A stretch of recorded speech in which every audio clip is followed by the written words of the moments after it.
Mais parce qu'il y a des gens... Eh les gars, c'est important d'appeler tout le temps là, c'est pas vous êtes d'accord les gars?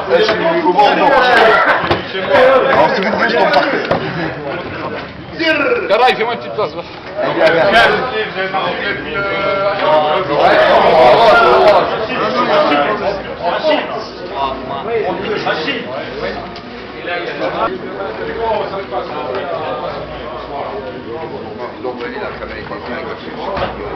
Protégé, on m'a dit.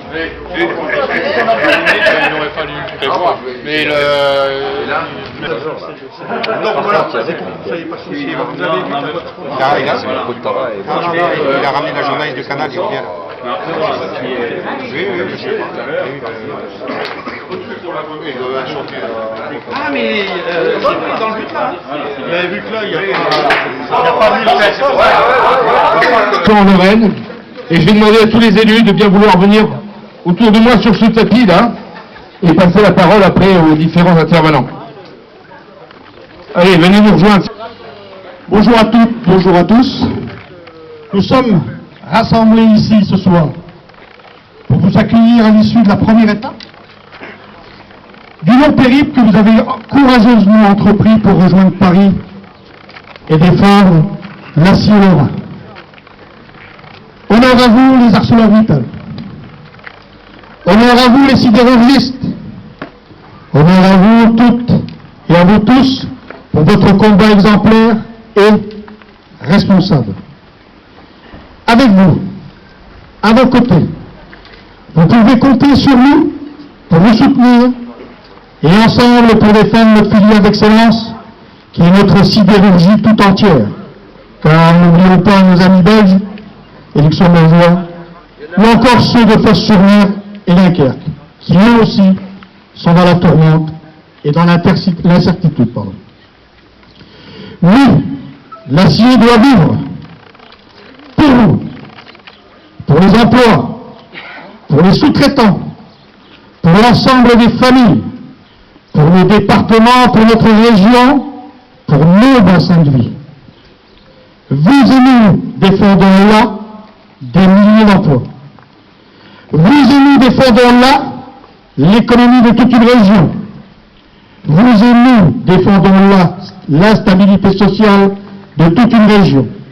Vous et nous défendons là un savoir-faire inégalable de par ailleurs. Alors, pour répondre à quelques interrogations s'il y avait, je citerai quatre raisons pour lesquelles Langres et sa commune ont accepté de vous accueillir et d'être par conséquent le point d'arrivée de votre première étape. La première, c'est celle du cœur. Tout simplement parce que moi-même, sidérurgiste, à Sèvres-et-Mélange, de 1966 à 2010, j'ai été coquillé et fier de l'avoir été. Toute une vie professionnelle qui m'a tout donné et qui m'a permis de côtoyer des hommes et des femmes de métier, des hommes et des femmes de caractère combatif, responsable et courageux. La deuxième, parce que élu d'une modeste commune qui a participé en son temps, avec d'autres, aux luttes pour la défense des sites miniers. Mais nous ne pouvons pas rester inactifs aujourd'hui. La défense hier des mines et maintenant le combat pour la défense de notre sidérurgie, c'est aussi la défense de tout un bassin et également celui du bassin de Langres. La troisième, et restera celle du combat, contre les principes et les notions de rentabilité, de marge financière, de rendement, d'optimisation, etc., et j'en passe des meilleurs, qui peuvent avoir leur raison d'être si cela a été mis en plaçant l'homme, les salariés, les sous-traitants au cœur du système.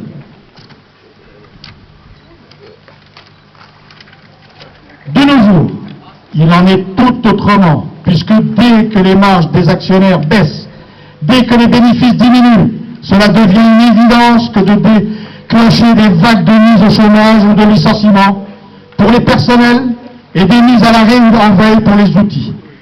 Mittal joue avec ses unités de production dispersées dans le monde comme un jeu de Monopoly, sans se soucier des hommes et des femmes qui en souffrent. Ça, c'est inadmissible. C'est vrai, en 1970, la sidérurgie Lorraine, c'était 100 000 ouvriers. Aujourd'hui, c'est 20 fois moins. Les sites liquidés, les uns après les autres. Souvenons-nous des grandes usines qui peuplaient les vallées de l'Orne, de la Chière et du côté de Longwy. Il n'en reste rien. Maintenant et encore, la Lorraine est dans la tourmente. On s'en prend aujourd'hui à la vallée de la Fench, qui est dans l'incertitude. Une filière liquide qui risque d'être rayée comme d'autres l'ont été, ne rien que pour citer Gandrange, Liège et sans oublier Chifflon. La quatrième raison, parce que vous avez su vous unir à travers l'intersyndical qui est en place et qui montre votre détermination et votre force. Chacune des composantes a bien compris qu'à elle seule, un combat de cette nature ne pourrait être gagné et que seule l'union est gage,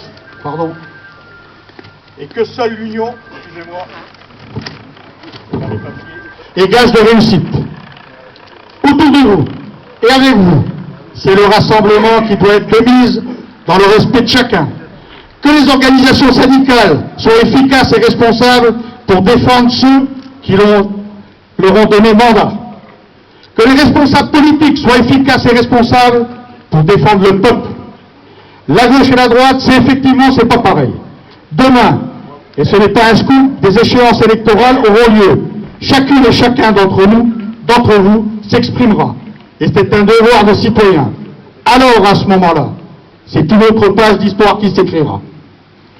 Voilà, j'en terminerai en vous renouvelant à vous tous les sidérurgistes, à vous tous les ArcelorMittal, à vous tous de l'intersyndicale, toute notre solidarité pour le combat que vous avez bien voulu mener pour la défense de notre sidérurgie. Pour vous, pour vos familles et vos enfants, pour nos territoires et nos bassins de vie, votre voyage ne fait que commencer. Rappelez-vous simplement, mais très simplement, que la commune de Langres aura été pour quelques instants terre d'accueil, mais nous n'avons pas pour habitude d'agir seuls. Langres, oui, mais avec toutes les communes et composantes de son bassin, et plus particulièrement Joudreville, Langres et Mercilbas pour la logistique et le repas. Donc bon vent aux sportifs qui portent les couleurs de ce qui nous est cher. Le chemin est encore long, mais vous reconnaissons là le courage et la volonté d'y arriver. Soyez unis, gardez votre unité et protégez-la. Combattez toute récupération. Ce n'est qu'à ce prix que Paris vous sourira. Merci. Merci Marc. Tout ensemble, ouais! Ouais! Tout ensemble, ouais! Ouais! Tout ensemble, ouais! Ouais! Tout ensemble, ouais! Très heureux et très fiers de vous recevoir ici, au sein de notre bassin, parce que j'ai le plaisir de rencontrer des gens qui relèvent la tête, des gens qui ne se laissent pas marcher dessus, c'est le cas de le dire, et c'est des gens surtout qui sont en train de mener un combat très noble.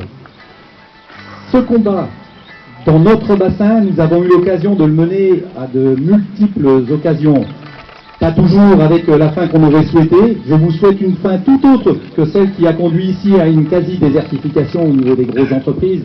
Je sais combien votre combat est important. Je souhaite que vous, pendant tout votre périple, vous sachiez qu'il y a des gens ici, dans le PCI du bassin de Langres, qui vous soutiennent tout au long de ce périple. La seule chose que je vous souhaite, c'est bon vent, que vous meniez ce combat jusqu'à son terme et qu'enfin on puisse vous entendre et que vous puissiez, au niveau des politiques, au niveau d'ArcelorMittal, que vous puissiez réellement vous faire entendre et montrer que vous n'avez pas l'intention de baisser les bras, continuer et surtout bon vent. Voilà ce que je veux dire.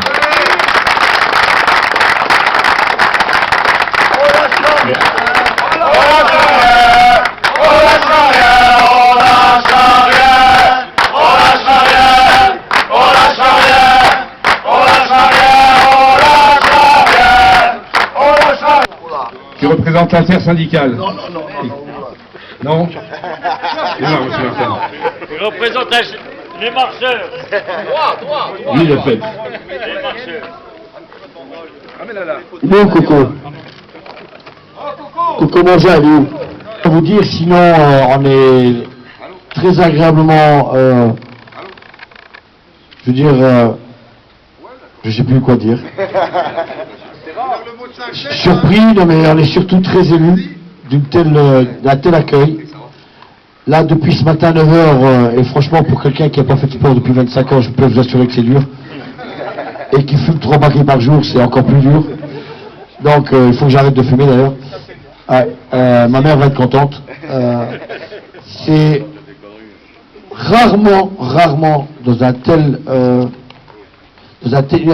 épisode aussi dramatique pour nous, pour la Vallée, pour la Lorraine, pour la France, on a ressenti un tel vent de sympathie. Et ça, franchement, je peux vous assurer, ça fait mal au cœur, ça nous requinque. Parce que partout où on est passé depuis ce matin, 32 km à pied, quand je vois mes copains ici, parce que c'est eux qu'il faut mettre en honneur, c'est pas moi, c'est pas Coco, c'est eux, quoi. Quand je vois des gamins marcher avec nous avec une telle force, une telle énergie, quand je vois notre vieux à nous, notre Chibani à nous, tout le temps. Et franchement, on a une telle niaque, on a une telle volonté de sauver une usine, de sauver une vallée, de sauver un pays, qu'on lâchera rien. Rien on lâchera. Et ce qui est quand même terrible, ce qu'on veut dénoncer aussi, à travers le système Mittal, c'est tout un système de société qu'il faut dénoncer. Vous vous rendez compte, on est face à un multimilliardaire qui a encore fait 2,3 milliards de dollars de bénéfices. On a une usine qui fait encore des bénéfices à Florange. On fait les meilleurs aciers. Je veux dire, au moment où pour certains l'Allemagne est devenue leur référence, les constructeurs automobiles allemands, c'est chez nous qu'ils viennent se fournir. À Florange, la qualité allemande, elle est made in Florange, made in Lorraine. Vive la Lorraine, les amis. Et après je passe la parole. J'ai simplement envie de dire que si le seul mot d'ordre, c'est là où on dit qu'il faut aussi qu'on change de société. Parce que nous sommes ArcelorMittal dans difficulté, un groupe qui fait des milliards de bénéfices, et malgré tout, il y a un prédateur qui veut nous faire un pot. Parce que son fil conducteur, son fil rouge, c'est moins cher ailleurs. Mais si la seule question qui vaille dans ce pays, si la seule question qui vaille en Europe, c'est que c'est moins cher ailleurs, ben les amis, on n'a qu'à tous fermer la société France et on va tous ailleurs, parce que tout est moins cher ailleurs. Donc c'est la société qu'il faut changer. Et c'est aussi ce combat-là qu'on veut mener. Parce que nous sommes tous des ArcelorMittal en puissance. Une société qui gagne de l'argent et malgré tout, elle veut rayer de la carte toute une vallée, toute une région. Et nous, et vous, et grâce à votre soutien, on ne lâchera pas, on ne laissera pas faire. Et au nom de l'ensemble de tous mes collègues, de l'ensemble des sous-traitants, des intérimaires, parce qu'on a un représentant des précaires, Antoine, il est là. Viens Antoine, s'il te plaît. Viens avec moi. Viens. Viens.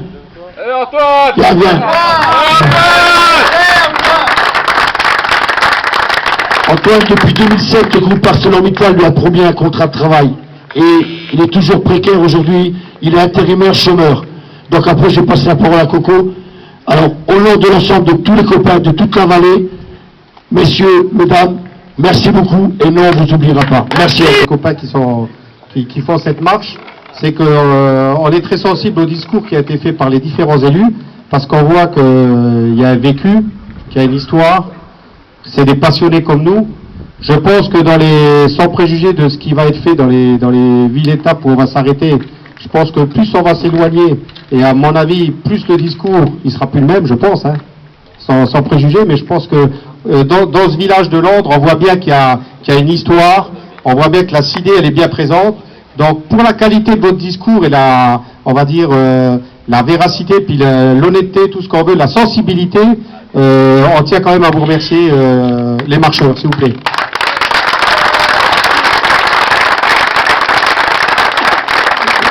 Ensuite, juste pour finir, bien entendu que je rejoins Edouard dans ce qui a été dit, on a vraiment le sentiment, et je l'ai dit ce matin dans une interview, que c'est un peu le pot de terre contre le pot de fer, mais il faut être, on peut être certain qu'on a des marcheurs qui sont convaincus vers quel objectif on va, hein, et on va aller à Paris, et on me demandait qu'est-ce qu'on attend, on en a à Paris. Ben, on attend que 10, 20, 30, 40 000 personnes qui viennent au concert qui aura lieu le 6 avril, ça sera la preuve que notre marche, elle aura servi à quelque chose, et que toutes les désinformations qui sont faites actuellement sur ce qui s'est passé à Paris lors de notre dernière visite, eh ben, ils pourront voir que les sidérurgistes, on est des travailleurs, on est dignes et on n'est pas des casseurs. Voilà, je vous remercie. PRIC qui est juste là, c'est eux qui nous ont mis à disposition ce matériel. Ils nous suivent aussi depuis le départ. Et franchement, c'est des gens, des jeunes fabuleux, magnifiques. Merci à vous. Et il faut savoir qu'ils ont mis en place, ils ont créé un site internet spécialement pour nous, les ArcelorMittal Notre Marche. Il y a une pétition qui s'appelle travaillerencore.fr. Donc, franchement, au-delà des marcheurs, parce que tout le monde ne peut pas marcher avec nous, ce qui aurait vraiment de la gueule, mais vraiment de la gueule, que le 6 avril, il ne faut pas faire de politique. Mais un petit à l'Élysée, là, ils se prennent 1 million de signatures dans la gueule. Voilà, ça serait la plus belle réponse qu'on peut lui apporter. C'était votre usine. Et c'était pas l'usine de Mittal. C'était votre usine, c'est notre usine. C'est notre sidérurgie. Et je crois que c'est des choses très importantes. Nous savons, nous, ce que c'est. Nous qui étions le bassin périphérie, qui avons vu disparaître tous nos mines. Nous savons ce que c'est qu'un territoire en désolation. Nous avons besoin de la sidérurgie. Nous avons besoin d'une sidérurgie forte. Elle est forte et elle doit continuer à vivre et à se développer. Votre marche, c'est ce signe indispensable qu'il faut mener en France une politique industrielle forte. Et je crois que vous avez le témoignage de notre population, le témoignage et le soutien de tous les élus. Et je vous souhaite naturellement que nous aboutissons tous ensemble à faire que, enfin, nous soyons non seulement entendus, mais écoutés. J'ai envie de dire, mes chers camarades, quelques mots d'abord techniques pour vous dire combien à l'Assemblée nationale on a travaillé sur des textes, mais je pas des textes qui ont été préparés avec vous, des textes destinés à empêcher qu'on se trouve dans des situations complètement crétines, à savoir des unités de production rentables dont le propriétaire ne veut plus assurer le fonctionnement et qui ne veut pas non plus céder pour que personne d'autre ne puisse les remettre en œuvre. Et bien sûr, si la politique n'est pas ce soir à l'ordre du jour, j'y reviendrai un instant tout à l'heure, inutile de vous dire que ce sont toujours les mêmes qui ont refusé l'adoption de ces textes, et vous voyez très bien ceux auxquels je fais allusion. Mon deuxième propos, c'est un propos plus d'émotion. Certains le savent, je suis né à Algrange, 4 mines de fer, une grosse usine sidérurgique qui s'appelait à l'époque la SMK, qui a changé de nom, qui est devenue la SMS, qui est devenue Usinor, et puis qui est devenue plus rien du tout puisqu'elle n'existe plus. J'ai travaillé à Florange. J'étais un peu des vôtres pendant 2 mois, pendant mes vacances, pour payer une partie de mes études, oui, à Florange, devant les fours Martin. J'avais à côté de moi des gens qui étaient habillés comme ça. Et donc, je crois savoir, pour avoir vécu dans ce milieu un peu, à ma place, je crois savoir ce que c'est. Et je me souviens de mon voisin, de mon meilleur copain, quand j'avais 14 ans, à qui on est venu annoncer que son père était mort à l'usine dans un accident du travail. Et donc, je vais vous dire tout simplement, parce que beaucoup de choses ont été dites, je ne vais pas les répéter, combien je suis fier lorsqu'à l'Assemblée nationale, avant, quand on disait Gandrange, Florange, tout le monde disait qu'est-ce que c'est que ça, où c'est ce truc-là. Aujourd'hui, quand moi-même ou des collègues évoquent Gandrange, évoquent Florange, on sent sur tous les bancs que grâce à vous, grâce à vos batailles, grâce à vos actions, grâce à la solidarité, y compris de toute une population, et on l'a vu cet après-midi, l'accueil qui vous a été réservé, les automobilistes, personne n'était irrité de devoir attendre un peu derrière vous, tous faisaient des coups de klaxon, des signes sympas comme ça. Eh bien, combien moi je suis fier, quand à l'Assemblée nationale, on parle de votre action, on parle de ce qui doit changer pour qu'on retrouve une politique industrielle. Moi, je suis fier d'être de la vallée de la Fensch et combien j'étais heureux d'être à vos côtés avec vous. Mais, comme on l'a dit, c'est votre combat, c'est d'abord votre combat. C'est un combat que nous devons soutenir à notre place, mais c'est à vous, je crois, que nous devrons la victoire qui sera, je l'espère, au rendez-vous à Paris, même si les jambes sont un petit peu lourdes, surtout pour vous. Bon courage à vous, merci. Voilà.